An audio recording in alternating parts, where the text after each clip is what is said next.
जिन्होंने की राष्ट्र की सीमाओं की रक्षा के लिए जब भी आवश्यकता पड़ी है अपना बलिदान देने में वह पीछे नहीं रहे हैं। आज भी वह तैयार हैं और आज भी वह तत्पर हैं। साथ ही मैं उन सैनिकों की स्मृति को भी अध्यक्ष महोदय नमन करता हूं जिन्होंने की भारत की एकता और अखंडता सुनिश्चित करने के लिए अपना सर्वस्व बलिदान कर दिया। मैं पूरे देश की तरफ से सेनाओं के सभी जवानों के प्रति कृतज्ञता व्यक्त करता हूं। अध्यक्ष महोदय, आज मैं आपकी अनुमति से ऑपरेशन सिंदूर से जुड़े कुछ महत्वपूर्ण तथ्यों और विषयों को सदन के समक्ष रखने के लिए यहां खड़ा हूं। अध्यक्ष महोदय, 6 और 7 मई 2025 को भारतीय सेनाओं ने ऑपरेशन सिंदूर के नाम से एक ऐतिहासिक सैन्य कार्रवाई को अंजाम दिया।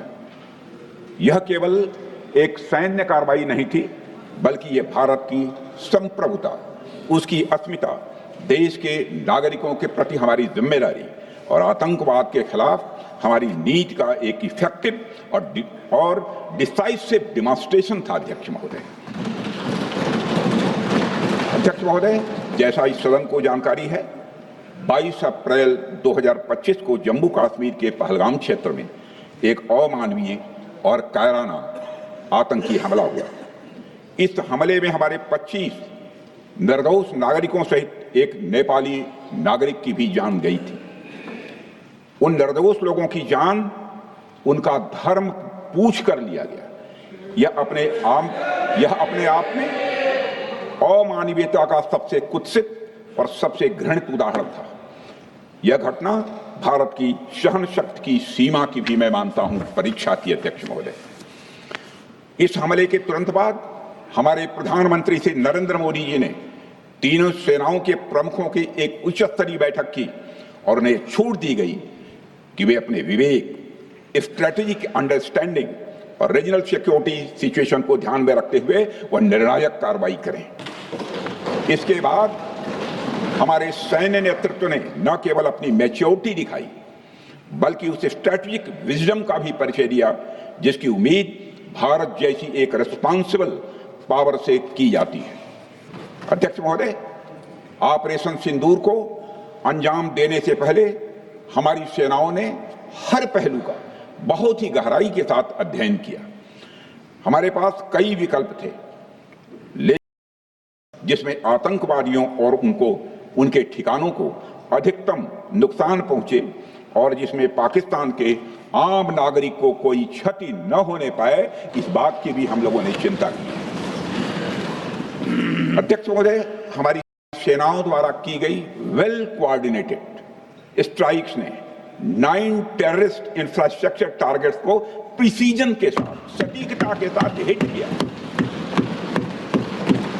और इस सैन्य कार्रवाई में एक अनुमान के अनुसार 100 से अधिक आतंकवादी, मैं बहुत संभल कर बोल रहा हूं अध्यक्ष महोदय, हमारी फिगर गलत ना होने पाए, फिगर इससे बहुत अधिक है। 100 से अधिक आतंकवादी, उनके ट्रेनर, उनके प्रशिक्षक, उनके हैंडलर, लश्कर-ए-तोयबा और हिजबुल मुजाहिदीन जैसे आतंकवादी संगठनों से संबंधित थे।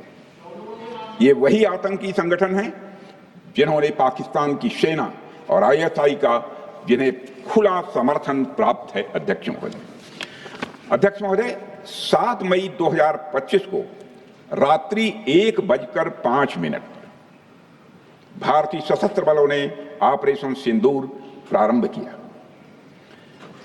जिसमें पाकिस्तान और पाक ऑक्युपाइड कश्मीर में भारत के खिलाफ आतंकी गतिविधियों से जुड़े 9 स्थानों को निशाना बनाया गया। इसमें POK के मुजफ्फराबाद में सवाई नाला और सैयदना बिलाल कैंप, कोटली में मस्जिद अब्बास व मसबर रहील शाहिद कैंप, कोटली में गुलपुर कैंप, भिम्बर में बरनाला कैंप, कोटली में अब्बास कैंप और पाकिस्तान के पंजाब प्रांत में बहावलपुर, मुहिदके और सरजाल और मेहमुना जोया शामिल थे। इनमें से 7 आतंकी शिविरों को भारतीय सेना ने पूरी तरह से नष्ट कर दिया। जबकि भारतीय वायुसेना ने मुरीदके और बहावलपुर को नेस्त नाबूद किया, जो लश्कर-ए-तोयबा और जैश मोहम्मद के केंद्र हैं। पूरा ऑपरेशन मात्र, अध्यक्ष महोदय, जानकर पूरे सदन को प्रसन्नता होगी कि विद इन 22 मिनट्स पूरा ऑपरेशन समाप्त हो गया और हमने आतंकवादियों को उनके घर में घुसकर मारा। सशस्त्र बलों ने हमारी माताओं और बहनों के सिंदूर का बदला लिया और प्रत्येक भारतीय इस भावना से ओत-प्रोत हो गया। अध्यक्ष महोदय, मैं चाहूंगा कि पूरा सदन एक बार हमारे सेना के बहादुर जवानों के शौर्य और पराक्रम का अभिनंदन करे। अध्यक्ष महोदय, यह सिंदूर की लाली शौर्य की कहानी है। यह सिंदूर की लाली शौर्य की कहानी है, भारत के मस्तक पर वीरता की निशानी है। अध्यक्ष महोदय, सेनाओं ने अंधेरी रात होने के बावजूद हमले की सफलता के स्पष्ट एविडेंस भी जुटाए हैं, साक्ष्य है हमारे पास। अध्यक्ष महोदय, हमले के कुछ ही घंटों के भीतर एक प्रेस रिलीज और मीडिया ब्रीफिंग के माध्यम से इन्हें जनता की जानकारी के लिए जारी कर दिया गया था। मुझे यह पुष्टि करते हुए गौरव की अनुभूति हो रही है कि सशस्त्र बल अपने सभी मिशन ऑब्जेक्टिव्स को पूरा करने में पूरी तरह से सक्षम रहे और साथ ही कामयाब रहे। अध्यक्ष महोदय, 7 मई 2025 को हमले माने 1:35 के तुरंत बाद भारतीय डीजीएमओ ने हॉटलाइन संदेश के माध्यम से पाकिस्तान के डीजीएमओ यानी डायरेक्टर जनरल मिलिट्री ऑपरेशन से संपर्क किया और टेरर इंफ्रास्ट्रक्चर के खिलाफ हमारे हमले के रेशनल और मेथोडोलॉजी के बारे में पूरी जानकारी दी और यह तथ्य भी बताया ये हमले एस्केलेटरी नेचर वाले नहीं थे, माने इसको हम आगे नहीं बढ़ाना चाहते। जिन मोहि मारा तीन मोहि मारे। अध्यक्ष महोदय, जिस प्रकार प्रभु हनुमान ने लंका में अपनी रणनीति बनाई थी, उसी प्रकार हमने भी उन्हीं को निशाना बनाया जिन्होंने हमें नुकसान पहुंचाया था। हालांकि पाकिस्तान ने इस रेशनल को समझने से इनकार कर दिया और अगले कुछ दिनों तक सिविलियन और सैन्य ठिकानों पर गोलीबारी करके बड़े पैमाने पर सीज फायर वायलेशन करके स्थिति को एस्केलेट करने की उसने कोशिश की। अध्यक्ष महोदय, 7-8 मई 2025 की रात को क्लियरली आइडेंटिफाइड आतंकवाद संबंधी ठिकानों पर हमारे सफल ऑपरेशन के बाद, सफल हमले के बाद पाकिस्तान ने स्थिति को एस्केलेट कर दिया और अनमैन्ड एरियल सिस्टम और अन्य साधनों का उपयोग करके भारतीय वायुसेना के बेसेस, भारतीय वायुसेना के सेंसर्स और सेना के फॉर्मेशन हेडक्वार्टर से लेकर ब्रिगेडों तक पर भी उसने हमला कर दिया। हालांकि हमारी इंटीग्रेटेड एयर डिफेंस ग्रिड और काउंटर यूएस ग्रिड ने इन हमलों को सफलतापूर्वक विफल कर दिया। अध्यक्ष महोदय, यस-400 यमारसैन आकाश मिसाइल सिस्टम और एयर डिफेंस गन्स बहुत प्रभावी साबित हुई हैं। अध्यक्ष महोदय, इस एस्केलेशन पर हमारा जवाबी हमला स्विफ्ट, प्रोपोर्शनेट और नवातुला था। अध्यक्ष महोदय, जिसमें 8 मई 2025 को केवल चुनिंदा पाकिस्तानी एयर डिफेंस सिस्टम और सेंसर नेटवर्क को प्रिसीजन गाइडेड मिशन द्वारा म्यूनिशंस द्वारा जो है टारगेट किया गया। अध्यक्ष महोदय, हमारी कार्रवाई पूरी तरह से सेल्फ डिफेंस में थी, न तो वह प्रोवोकेटिव थी और न तो एक्सपेंशनिस्ट थी। पाक द्वारा ये हमले 7 मई 25 से लगातार चले और 10 मई 2025 को रात लगभग 1:30 पर पाकिस्तान ने बड़े पैमाने पर भारत के ऊपर मिसाइल, ड्रोन, रॉकेट और अन्य लॉन्ग रेंज वेपन्स का इस्तेमाल किया। इसके साथ साथ उन्होंने इलेक्ट्रॉनिक वारफेयर से जुड़ी टेक्नोलॉजीज का भी सहारा लिया। अध्यक्ष महोदय, उनके निशाने पर हमारे भारतीय वायुसेना के अड्डे, थल सेना के एम्यूनिशन डिपोज, हवाई अड्डे और मिलिट्री कैंट थे। अध्यक्ष महोदय, यह कहते हुए मुझे गौरव की अनुभूति हो रही है कि हमारे air defence system, counter drone system और इलेक्ट्रॉनिक इक्विपमेंट्स ने पाकिस्तान के इस हमले को पूरी तरह से नाकाम कर दिया।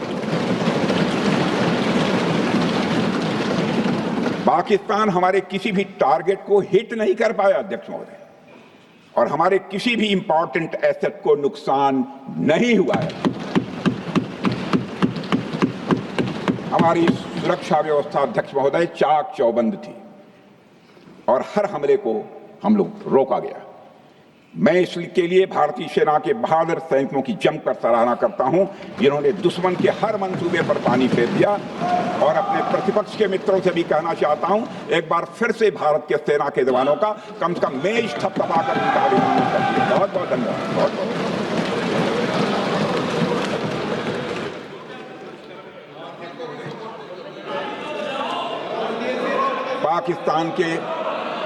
पाकिस्तान के इस हमले के जवाब में हमारी कार्रवाई साहसिक थी, ठोस थी और प्रभावी थी।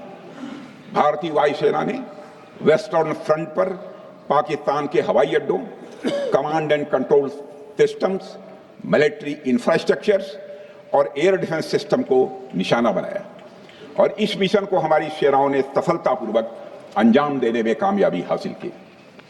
अध्यक्ष महोदय, हमारी सेनाओं ने चकलाला, सरगोधा, रफीकी, रहीम यार खान, जैकबाबाद, सुक्कुर और भोलारी जैसे बड़े एयरबेस पर प्रहार किया और पूरी दुनिया ने भारतीय वायुसेना के शौर्य और पराक्रम की तस्वीर देखी।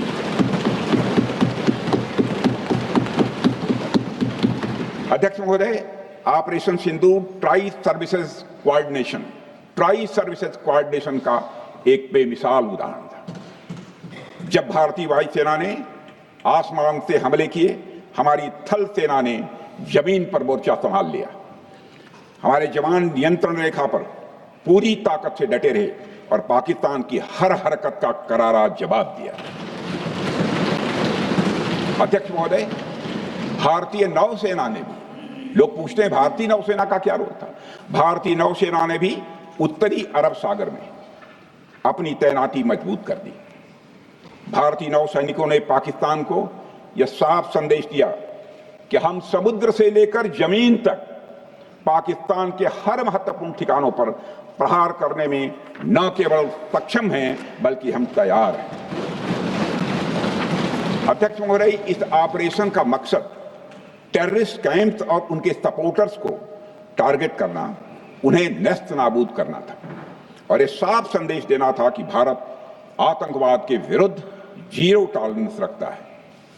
भारत ने कार्रवाई इसलिए रोकी क्योंकि कॉन्फ्लिक्ट के पहले और उसके दौरान जो भी पॉलिटिकल और मिलिट्री ऑब्जेक्टिव्स तय किए गए थे, उसे हम पूरी तरह से हासिल कर चुके थे।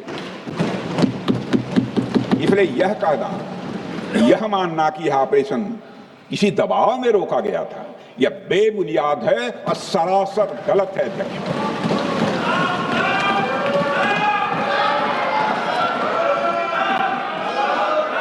मैं सदन को फिर से आश्वस्त करना चाहता हूं, अपने राजनीतिक जीवन में अध्यक्ष महोदय, मैं आपके माध्यम से सदन को आश्वस्त करना चाहता हूं, अपने राजनीतिक जीवन में जानबूझकर कभी भी असत्य न बोलूं, इसकी भरपूर कोशिश की है मैंने, चाहे सदन हो अथवा सदन के बाहर। अध्यक्ष महोदय, मैं आपके माध्यम से सदन को यह भी अवगत कराना चाहूंगा,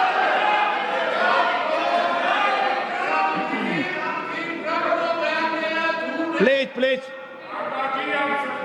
बैठिए।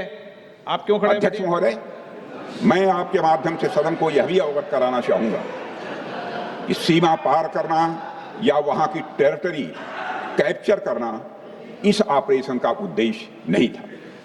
ऑपरेशन सिंदूर प्रारंभ करने का मकसद था अध्यक्ष महोदय, उन टेरर नर्सरीज को खत्म कर देना जिन्हें पाकिस्तान ने बरसों से पाला पोसा था। और यह ऑपरेशन उन मासूम परिवारों को न्याय दिलाने के लिए लॉन्च किया गया था जिन्होंने पाक स्पॉन्सर्ड टेररिस्ट अटैक्स में अपने प्रियजनों को खोया था। हमारी सेनाओं ने सिर्फ उनको टारगेट किया जो इन आतंकियों को सपोर्ट करते हुए भारत पर हमला करने की कोशिश में लगातार शामिल थे। अध्यक्ष महोदय, ऑपरेशन सिंदूर का ओवरऑल पॉलिटिको मिलिट्री ऑब्जेक्टिव यह था कि आतंकवाद के रूप में प्रॉक्सी वार लड़ रहे पाकिस्तान को सजा दी जाए, और इसी वजह से आर्म फोर्सेस को पूरी आजादी दी गई थी कि वे अपने टारगेट खुद चुनें और करारा जवाब दें। और इस ऑपरेशन का उद्देश्य कोई भी युद्ध छेड़ना नहीं था, बल्कि फोर्स के डिमॉन्स्ट्रेटिव यूज से एडवर्सरी को झुकने के लिए मजबूर करना था। 10 मई की सुबह जब भारतीय वायुसेना ने पाकिस्तान की मल्टीपल एयरफील्ड्स पर करारा प्रहार किया तो पाकिस्तान ने हार मान ली है अध्यक्ष महोदय, और हॉस्टिलिटी रोकने की कोशिश की। अब रोक दीजिए महाराज। उन्होंने एक कोशिश की, हमारे डीएमओ से बात की, महाराज अब रोक दीजिए, बहुत हो गया। यह पेशकश इस कैबिनेट के साथ स्वीकार की गई थी। सुने, रुकिए तो रुकिए, बता दूंगा,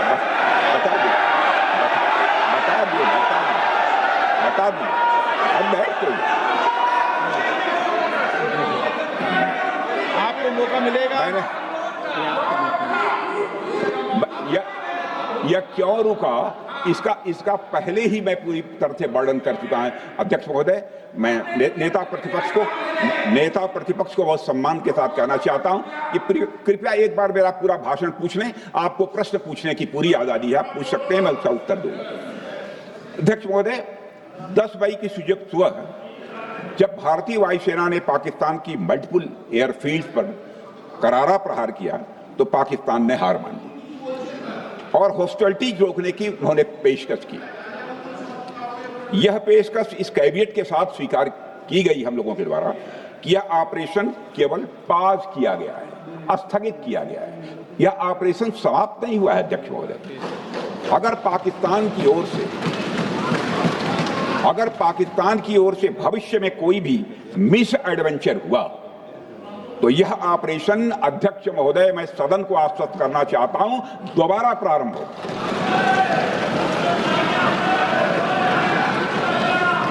अध्यक्ष महोदय, भारतीय वायुसेना के जबरदस्त हमलों, नियंत्रण रेखा पर थल सेना की मजबूत जवाबी कार्रवाई और नौसेना के हमलों के डर ने पाकिस्तान को झुकने के लिए मजबूर कर दिया अध्यक्ष महोदय। और पाकिस्तान की हार उनकी एक सामान्य विफलता नहीं थी, बल्कि यह उसके सैन्य बल और मनोबल या दोनों की एक हार थी। 10 मई को पाकिस्तान के डीजीएमओ ने भारत के डीजीएमओ से संपर्क किया और सैन्य कार्रवाइयों को रोकने की अपील की। मैं सदन में यह बात फिर से दोहराना चाहूंगा कि पाकिस्तान के डीजीएमओ ने भारत के डीजीएमओ से संपर्क किया और सैन्य कार्रवाइयों को रोकने की अपील की। 12 मई को दोनों देशों के डीजीएमओ के बीच औपचारिक संवाद हुआ और दोनों पक्षों ने सैन्य कार्रवाइयों पर विराम लगाने का निर्णय लिया। अध्यक्ष महोदय, हमारे सैनिकों का जो मनोबल, मातृभूमि की रक्षा करने का जो उनका समर्पण है, ऑपरेशन सिंदूर के दौरान उसका दर्शन 140 करोड़ से अधिक भारतवासियों ने देखा। मुझे खुद भी और प्रधानमंत्री जी को सीमावर्ती क्षेत्रों में जाकर हमारे जवानों से मुलाकात का अवसर मिला है। अध्यक्ष महोदय, श्रीनगर के मिलिट्री बेस पर, भुज के एयरबेस पर, उधमपुर के कमांड सेंटर पर, हर जगह प्रत्यक्ष मैंने अपनी आंखों से देखा कि हमारे सैनिकों का मनोबल अपनी पूरी बुलंदी पर था। उनकी आंखों में विश्वास है और उनका संकल्प अडिग है। वे न केवल भारत की सीमाओं की रक्षा कर रहे हैं, बल्कि हमारे राष्ट्रीय स्वाभिमान की भी अध्यक्ष महोदय रक्षा कर रहे हैं।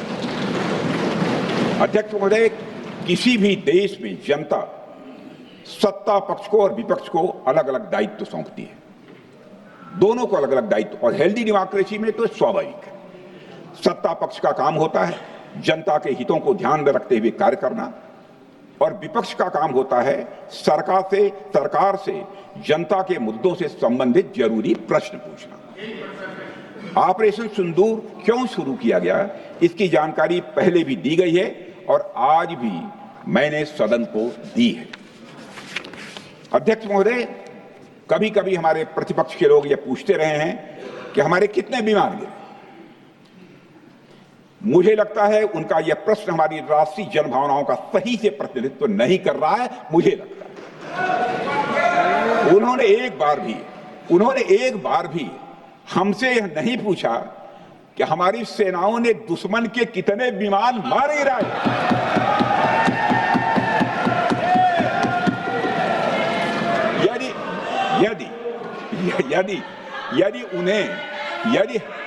यदि उन्हें प्रश्न पूछना ही है अध्यक्ष महोदय, तो उनका प्रश्न यह होना चाहिए, क्या भारत ने आतंकवादी ठिकानों को तबाह किया?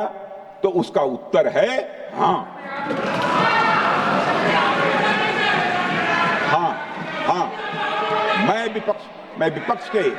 मैं विपक्ष के सम्मानित साथियों से कहना चाहता हूं कि आपको प्रश्न पूछना है तो यह प्रश्न पूछिए, क्या ऑपरेशन सिंदूर सफल रहा?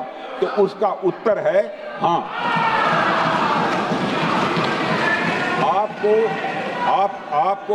आपको प्रश्न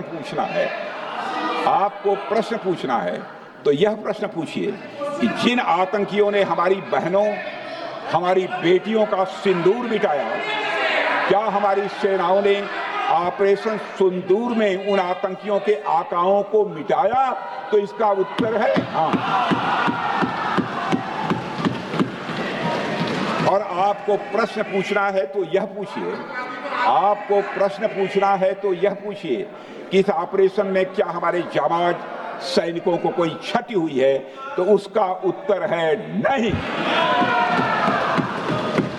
अध्यक्ष महोदय, लक्ष्य जब बड़े हो तो अपेक्षाकृत छोटे मुद्दों पर हमारा ध्यान नहीं जाना चाहिए।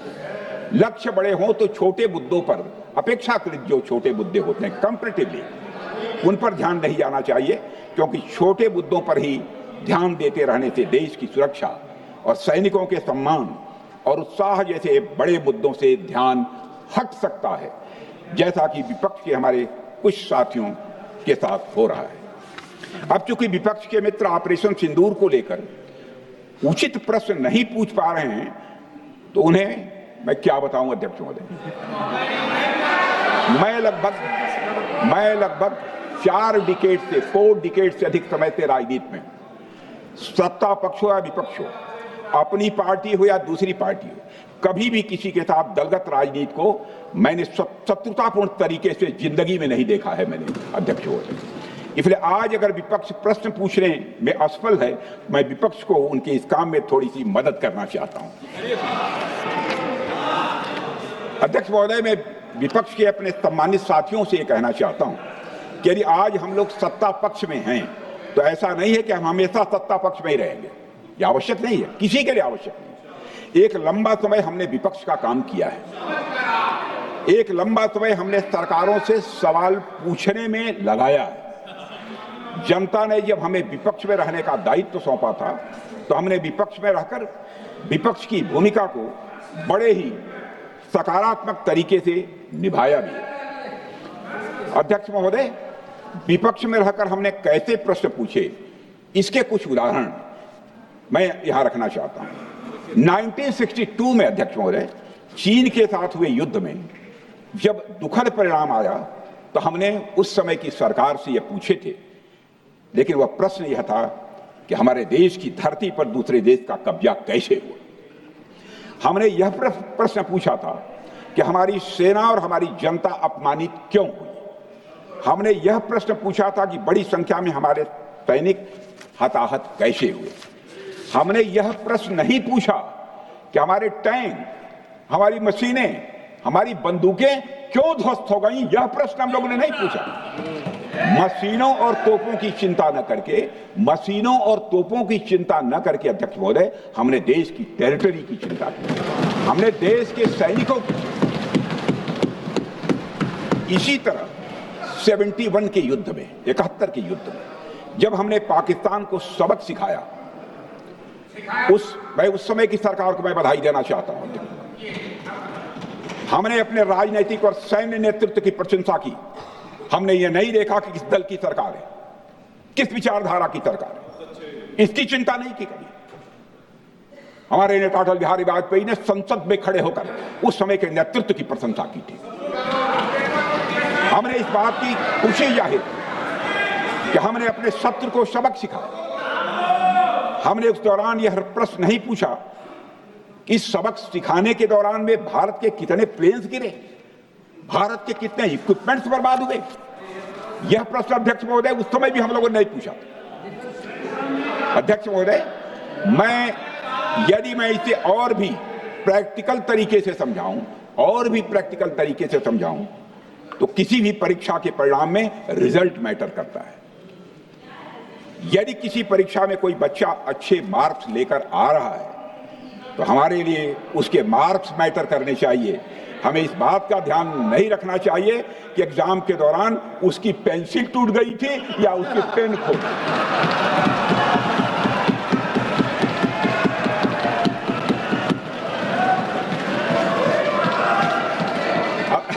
अध्यक्ष महोदय, अल्टीमेटली रिजल्ट मैटर करता है और रिजल्ट यह है, अध्यक्ष महोदय, अल्टीमेटली रिजल्ट मैटर करता है और रिजल्ट यह है अध्यक्ष महोदय कि ऑपरेशन सिंदूर के दौरान हमारी सेनाओं ने जो लक्ष्य निर्धारित किया था उन लक्ष्यों को पूर्ण रूप से प्राप्त करने में हमने कामयाबी हासिल की। अध्यक्ष महोदय, भारत हमेशा से पाकिस्तान सहित अपने पड़ोसी देशों से मित्रता और सौहार्द सहयोगपूर्ण संबंध का सदैव इच्छुक रहा है। इसके लिए भारत की सभी सरकारों ने ईमानदारी से प्रयास भी किए हैं। वह चाहे आदरणीय लाल बहादुर शास्त्री जी हों या अटल बिहारी वाजपेयी जी हों या हमारे स्वर्गीय मनमोहन सिंह जी हों या प्रधानमंत्री श्री नरेंद्र मोदी जी, सभी ने हमेशा चाहा है कि इस इलाके में शांति और समृद्धि बनी रहे। सभी ने यह चाहा। अध्यक्ष महोदय, यह बात हमारी सिविलाइजेशनल वैल्यूज के साथ मेल खाती है, इसलिए ऐसा हुआ। अध्यक्ष महोदय, पूरा विश्व जानता है कि पूर्व प्रधानमंत्री से अटल बिहारी वाजपेयी जी ने शांति का संदेश लेकर 1999 में लाहौर बस यात्रा की थी। वह सिर्फ एक यात्रा नहीं थी, वह यात्रा भारत की संस्कृति और शांति की प्रतीक थी। यह हमारे भारत की प्रकृति थी। लाहौर पहुंचकर श्री अटल बिहारी वाजपेयी जी ने मीनारे पाकिस्तान पर विजिटर्स रूप में जो लिखा था, जिसका जिक्र लोग आज भी करते हैं, और उन्होंने लिखा था, उसकी मैं चर्चा करता हूं। उन्होंने लिखा था कि मीनारे पाकिस्तान से मैं पाकिस्तान की जनता को यह विश्वास दिलाना चाहता हूं कि भारत अस्थायी शांति और मित्रता का आकांक्षी है। मैंने पहले भी कहा है और फिर भी कहता हूं, एक स्थिर और समृद्ध पाकिस्तान भारत के हित में है, इसमें कोई संदेह नहीं होना चाहिए। अध्यक्ष महोदय, यह हमारी सोच थी, यह हमारी शांति की पहल थी। यह पहल हमारी हजारों साल पुरानी सांस्कृतिक चेतना, हमारी नैतिक शक्ति और हमारी सभ्यता के उन मूल्यों से निकली थी जो शांति को शक्ति मानती है। अध्यक्ष महोदय, लेकिन हमारे शांति के प्रयास को हमारी नाइविटी, उदारता या सरलता समझ लिया गया।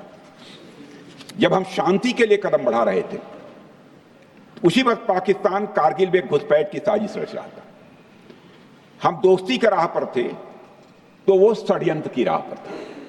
जब हम मामला खुलकर सामने आया तो हमारे वीर सैनिकों ने इस घुसपैठ के खिलाफ कार्रवाई करना प्रारंभ किया, और जब भारत की जीत सामने दिखाई दे रही थी तो पाकिस्तान ने परमाणु युद्ध की धमकी दे डाली। अध्यक्ष महोदय, तब हमारे तत्कालीन प्रधानमंत्री आदरणीय अटल बिहारी वाजपेयी जी ने कहा था, पाक सेना के परमाणु हमले से भारत का तो कुछ नहीं बिगड़ेगा, लेकिन पाकिस्तान दूसरे दिन का सूरज नहीं देख पाएगा।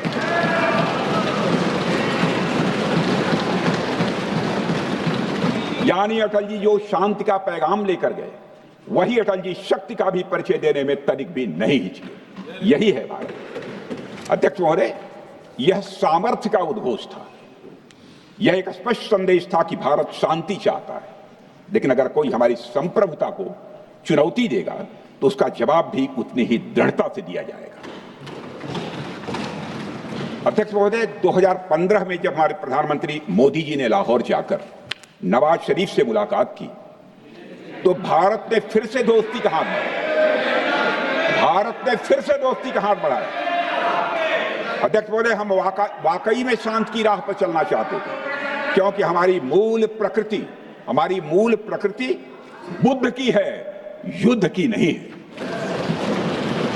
हमारी सरकार ने भी पाकिस्तान के साथ शांति स्थापित करने के अनेक प्रयत्न किए हैं, लेकिन बाद में हमने 2016 में सर्जिकल स्ट्राइक से, 2019 में बालाकोट में एयर स्ट्राइक से और 2025 के ऑपरेशन सिंदूर से हमने शांति स्थापित करने का दूसरा रास्ता अपनाया है। अध्यक्ष महोदय, अब हमारे प्रधानमंत्री श्री नरेंद्र मोदी जी और हमारी सरकार का स्टैंड बिल्कुल क्लियर है कि टेररिज्म और टॉक्स ये दोनों साथ नहीं चल सकते, क्योंकि सभ्य मुल्कों के बीच बातचीत होती है। अध्यक्ष महोदय, लोकतांत्रिक देशों में बातचीत होती है, पर एक ऐसा देश जिसके वजूद में लोकतंत्र का एक कतरा भी न हो और सिर्फ रिलीजियस फैनेटिसिज्म, टेररिज्म और हेट्रेड अगेंस्ट इंडिया हो, उसके साथ संवाद किसी भी सूरत में नहीं किया जा सकता, क्योंकि टेररिज्म की भाषा जो अध्यक्ष महोदय होती है वह खून, डर और नफरत है, संवाद नहीं। गोलियों की आवाज में संवाद की आवाज दब जाती है। जहां खून बहता है वहां बातचीत की गुंजाइश अध्यक्ष महोदय नहीं बचती। अध्यक्ष महोदय, पाकिस्तान की वर्तमान स्थिति अब जग जाहिर है। जिस देश ने आतंक को अपनी विदेश नीति का औजार बना लिया वह अंततः अपने ही जाल में फंस जाता है। पाकिस्तान की नीति और चरित्र को लेकर कोई भ्रम नहीं रहना चाहिए। यह एक ऐसा देश है जो वैश्विक आतंकवाद की नर्सरी है और उन्होंने इसको अपनी स्टेट पॉलिसी का भी एक आधार बनाया हुआ है।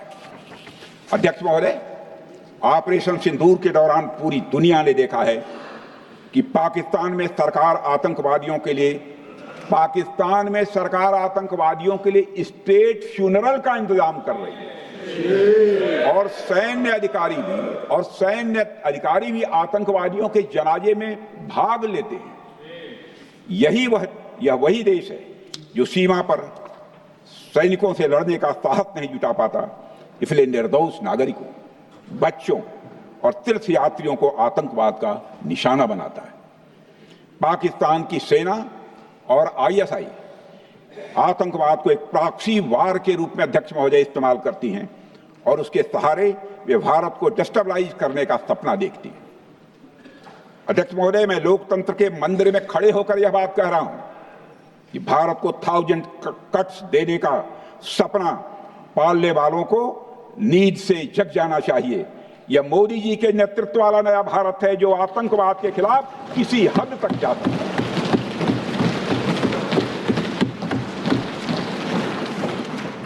अध्यक्ष महोदय, आप भारत का इतिहास जानते हैं।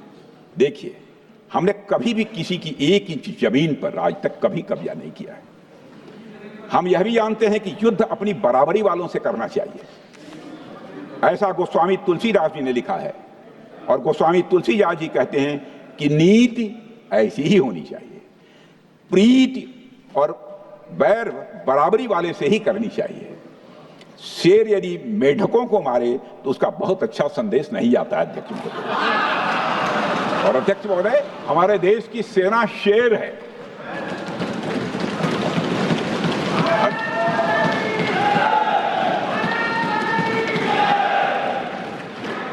अध्यक्ष महोदय, पाकिस्तान जैसा देश जो साइज, सामर्थ्य, शक्ति और समृद्धि में हमारे आसपास भी नहीं है, उस मुल्क से कैसा मुकाबला? जो मुल्क अपने अस्तित्व के लिए दूसरों पर आश्रित हो, उसके मुकाबले का मतलब है अपना स्तर कम करना। हमारी नीति है आतंकवाद के खिलाफ प्रभावी कार्रवाई करना। हमारा पाकिस्तान विरोध उनकी आतंकवाद की नीति के कारण है, इसलिए पाकिस्तान का हमारा विरोध है। अध्यक्ष महोदय, हम अगर शांति की आशा के लिए हाथ बढ़ाना जानते हैं तो अशांति फैलाने वाले हाथों को उखाड़ना भी जानते हैं। अध्यक्ष महोदय, अगर शांति के प्रयास करना हम जानते हैं तो दुष्टों को जो भाषा समझ में आए उसी भाषा में समझाना भी जानते हैं।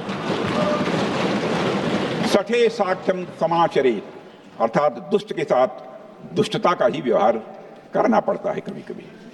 अध्यक्ष महोदय, हमने भगवान कृष्ण से सीखा है कि शिशुपाल की 100 गलतियां माफ की जा सकती हैं, पर अंत में धर्म की रक्षा के लिए सुदर्शन चक्र उठाना ही पड़ता है। हमने पार्लियामेंट का अटैक सहा है अध्यक्ष महोदय, 2008 का मुंबई अटैक सहा है, झेला है, लेकिन अब हमने कह दिया है इनफ इज इनफ। अब हमने सुदर्शन चक्र उठा लिया है अध्यक्ष महोदय। अध्यक्ष महोदय, हमारी प्रवृत्ति भगवान राम और भगवान कृष्ण से प्रेरित है, जो हमें शौर्य भी सिखाती है और धैर्य भी सिखाती है। इस सीख का अध्यक्ष महोदय, इस सीख का हम प्रधानमंत्री नरेंद्र मोदी जी के नेतृत्व में हमारी विदेश और अपनी रक्षा नीति में सीधा प्रयोग कर रहे हैं।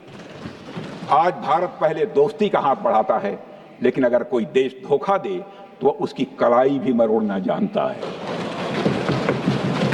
अध्यक्ष महोदय, हमारी नीति स्पष्ट है कि हमने एक समय लाहौर बस यात्रा की भाषा में बात की थी, तो पाकिस्तान ने हमारी उस भाषा को नहीं समझा, तो अब हम उन्हें बालाकोट स्ट्राइक की भाषा में जवाब देंगे।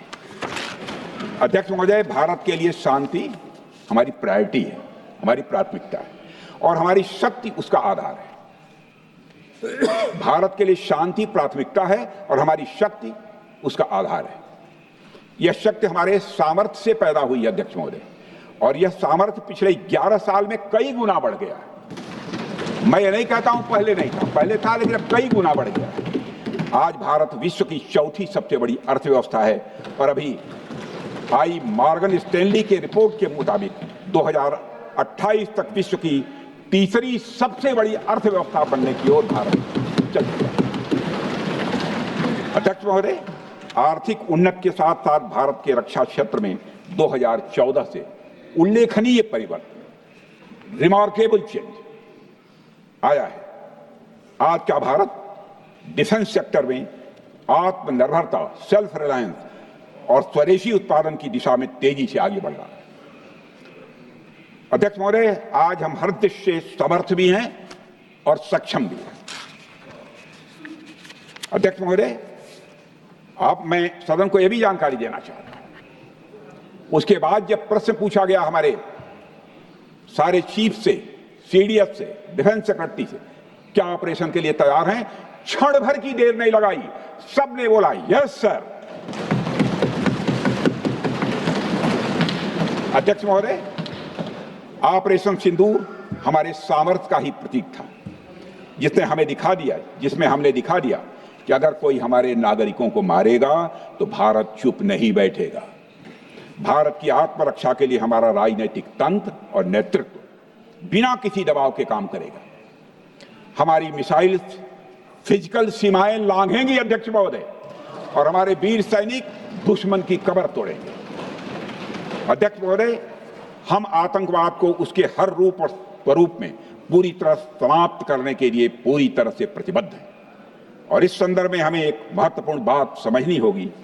Pakistan sponsored terrorism is not random madness, there is a method in this madness.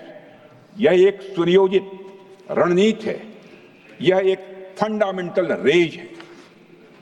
अध्यक्ष महोदय, प्रसिद्ध लेखक वीएस नायपाल ने सही कहा था, पाकिस्तान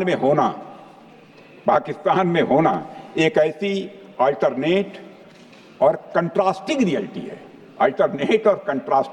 है, where war is peace, freedom is slavery, ignorance is strength.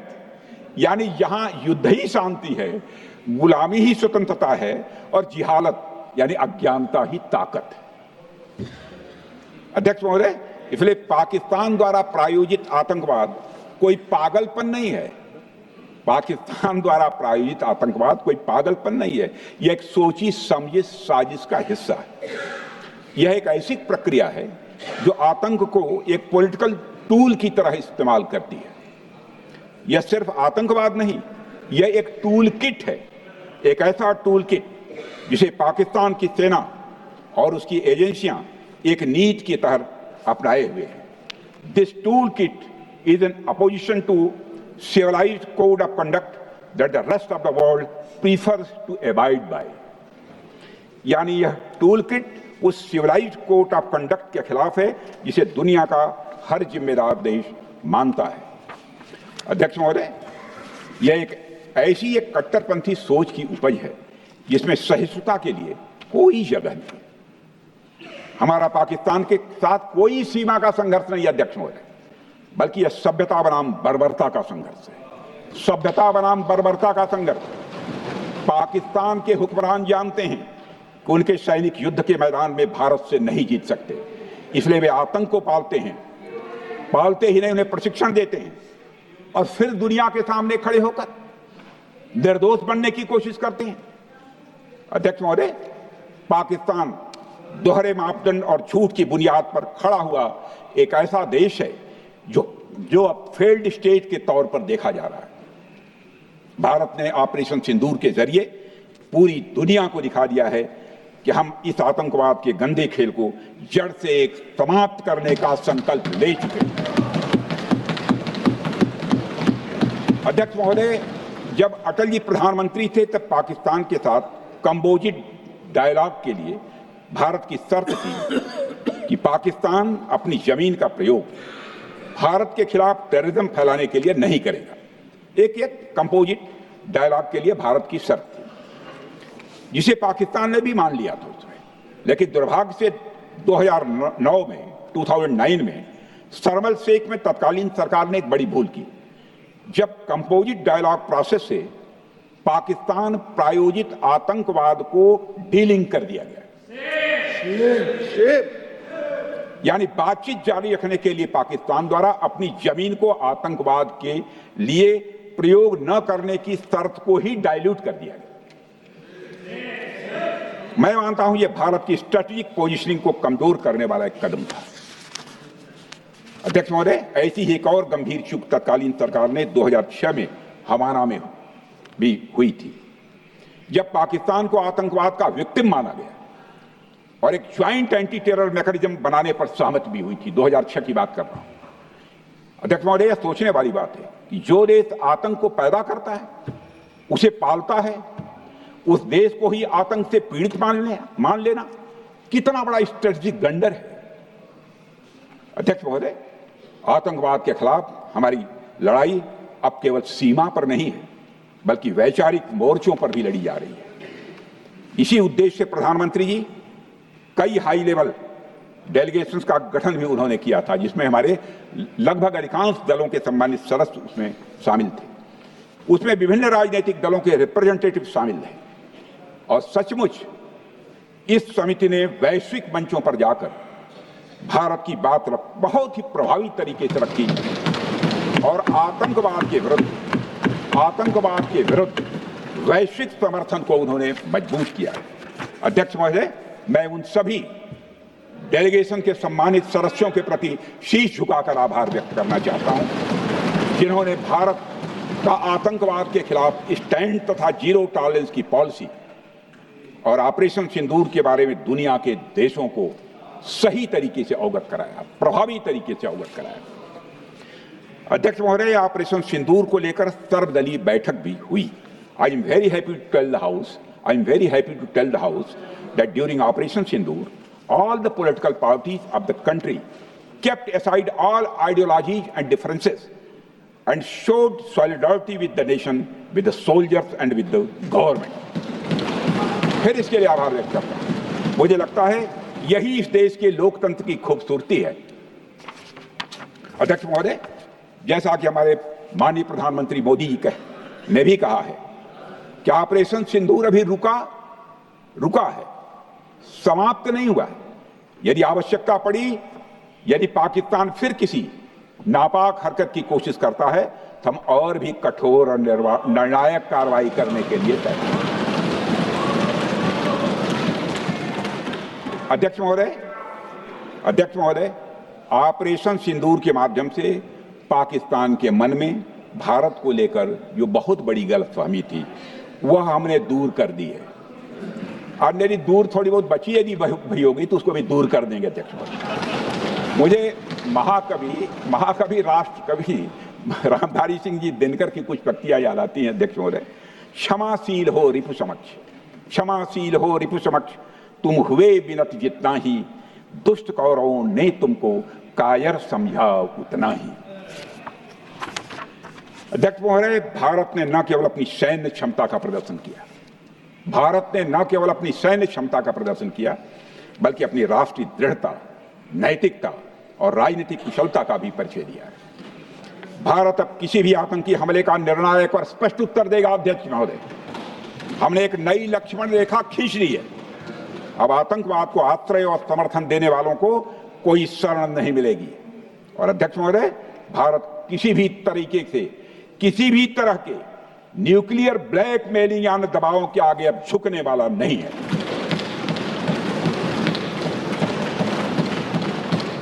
अध्यक्ष महोदय, ऑपरेशन सिंदूर के माध्यम से जो हमने किया और उससे पहले सर्जिकल स्ट्राइक और एयर स्ट्राइक के जरिए जो संदेश दिया गया वह बहुत पहले ही हो जाना चाहिए, लेकिन जो होता है समय पर ही होता है। अध्यक्ष महोदय, हमारी सरकार ने आतंकवाद के खिलाफ हमारी जीरो टॉलरेंस की नीति को दुनिया के हर मंच पर पूरी तरह से स्पष्ट कर दिया है और हम उस पर कोई समझौता किसी भी सूरत में नहीं करने वाले हैं।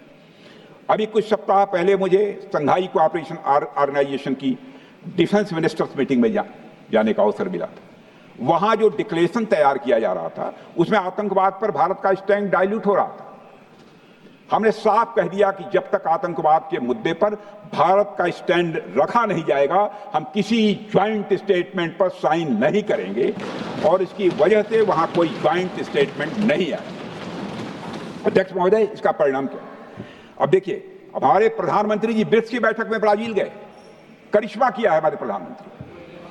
तो चीन की मौजूदगी में जो ज्वाइंट डिक्लेरेशन आया उसमें जम्मू व कश्मीर में हुए आतंकी हमले को कंडेम भी किया गया। यह प्रधानमंत्री ने करिश्मा करके दिखाया, यानी भारत की बात अंततः मानी गई। और यह ब्रिक्स सम्मेलन के इतिहास में पहली बार हुआ जब जम्मू एवं कश्मीर में हुए किसी आतंकी घटना को खुलकर कंडेम किया गया। मैं इस सदन को याद दिलाना चाहता हूं, 2008 में मुंबई में इतनी बड़ी आतंकी घटना हुई, मगर उस समय की सरकार को जो प्रभावी कार्रवाई करनी चाहिए थी वो नहीं हो पाई।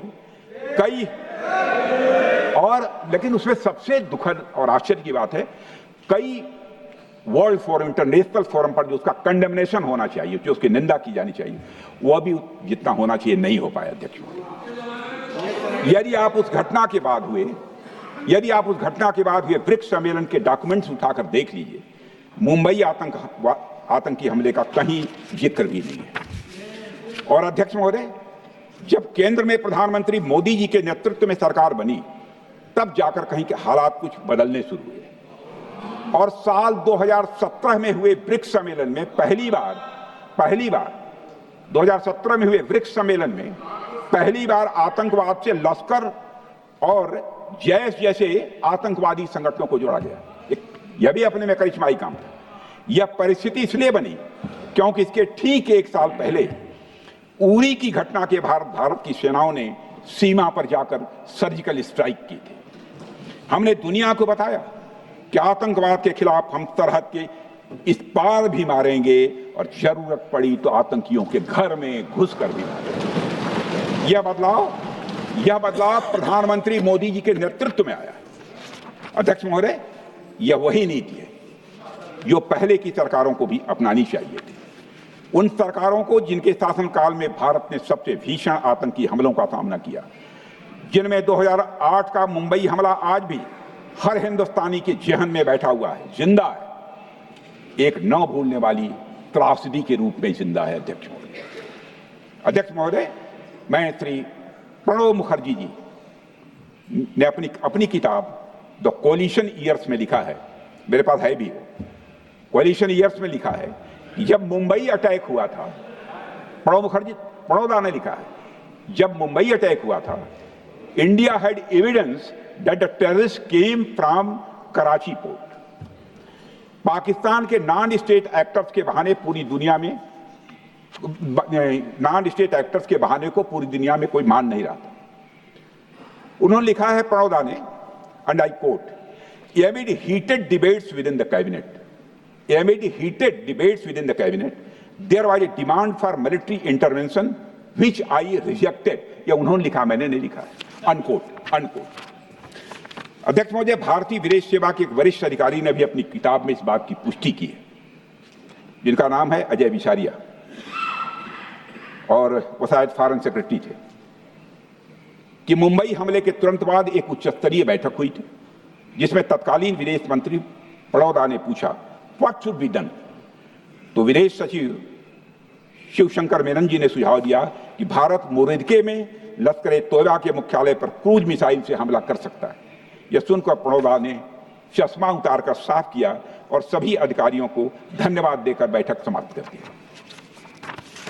अध्यक्ष महोदय, उस समय की सरकार ने जो सही समझा वो किया, पर मैं मानता हूं कि अगर तब की सरकार ने भी 2016 सर्जिकल स्ट्राइक, 2019 एयर स्ट्राइक जैसे निर्णायक और कठोर कदम उठाए होते तो पाकिस्तान की स्ट्रेटजिक कैलकुलस बदल सकती थी। एक पावरफुल और डिसाइसिव एक्शन पाकिस्तान और उनकी सेना के द्वारा इस 500 टेररिस्ट ऑर्गेनाइजेशंस के लिए बड़ा डिसइंसेंटिव साबित हो सकती थी। अध्यक्ष महोदय, 2008 में मुंबई हमलों के बाद उस समय की सरकार ने सिर्फ बातचीत का मार्ग चुना था। मैं स्पष्ट करना चाहता हूं, यह कोई आलोचना नहीं है अध्यक्ष महोदय, न उस सरकार की, न उस समय के प्रधानमंत्री की, और न ही उन नेताओं की। उस समय की लीडरशिप को जो सही लगा उन्होंने वह निर्णय लिया। अध्यक्ष महोदय, बस मैं इतना ही कहना चाहता हूं कि आज का भारत अलग सोचता है और अलग तरीके से काम करता है। हमारा मानना है यह आपका प्रतिद्वंदी आतंक को रणनीति बना चुका हो और बातचीत की भाषा नहीं समझता हो तो standing firm and being decisive के अलावा कोई विकल्प नहीं बचता है। अध्यक्ष महोदय, आज हमारे प्रधानमंत्री मोदी जी के नेतृत्व में भारत वह देश नहीं रहा जो पहले था। Two-day doziers have been replaced by decisive action. Two-day doziers have been replaced by decisive action. आज भारत सहता नहीं है, भारत जवाब देता है। अध्यक्ष महोदय, आज भारत आतंक की जड़ तक जाता है और उसे उखाड़ फेंकने का सामर्थ्य रखता है। अध्यक्ष महोदय, मैं इस सदन को और देश की जनता को यह विश्वास दिलाना चाहता हूं कि हमारी सरकार, हमारी सेनाएं और हमारी लोकतांत्रिक संस्थाएं सब मिलकर, हम और ये सारे लोग सभी मिलकर देश की एकता, अखंडता और सुरक्षा के लिए जो भी कदम उठाना आवश्यक होगा वह कदम उठाएंगे और उसके प्रति हम पूरी तरह से कमिटेड हैं। अध्यक्ष महोदय, अंत में मैं केवल इतना ही कहना चाहता हूं, यह समय एकजुट होकर अपनी सुरक्षा, संप्रभुता और आत्मसम्मान की रक्षा के संकल्प को और अधिक मजबूत करने का है। हमें यह याद रखना होगा कि हमारी सामाजिक और राजनीतिक एकता ही यह हमारी सबसे बड़ी ताकत है। अध्यक्ष महोदय, आतंकवाद को समर्थन देने वालों को यह स्पष्ट संदेश चला गया है कि भारत अपनी मातृभूमि की रक्षा के लिए पूरी तरह से संकल्पबद्ध है। आइए हम सभी दलगत भाव से ऊपर उठकर संघवरध्वम के मंत्र से प्रेरणा लेकर एक साथ खड़े हो जाएं और हम इस राष्ट्रीय संकल्प को मजबूत करें। यही हम सबका राष्ट्रीय दायित्व है। और इन्हीं शब्दों के साथ अध्यक्ष महोदय, आपने मुझे विचार रखने का अवसर दिया, आपके प्रति आभार व्यक्त करते हुए और अपने सभी सम्मानित सदस्यों के प्रति धन्यवाद की व्यक्त करते हुए अपना निवेदन समाप्त करता हूँ। सबने शांतिपूर्वक श्री गौरव गोगोई।